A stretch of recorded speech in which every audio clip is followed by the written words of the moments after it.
Thank you. I'm pleased to join my colleagues and the advocates from NOW, from the Y, and from the Coalition who are here this morning to talk about why we need to pass a version of the reauthorization of the Violence Against Women Act that includes all of the provisions that we passed in the Senate.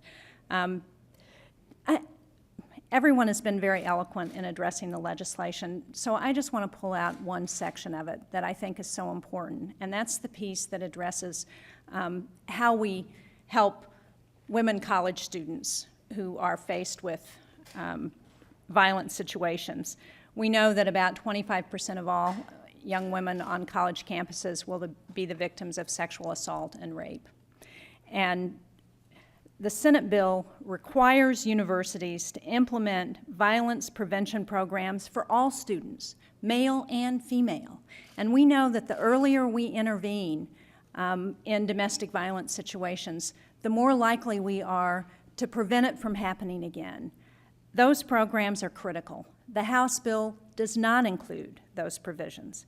The Senate bill requires a university to make responsible accommodations for students who need to change their living, working, or academic situation as the result of being victimized. So that if you're the victim of sexual assault on a university campus and your perpetrator or accused perpetrator is living in the same dorm as you are, this Senate version would require that the university has to do something about that. I worked on this issue a very long time ago when I was in the State Senate of New Hampshire, and I worked with a retired police chief named Tim Russell, who has been continuing to work on domestic violence issues for the last 2 decades.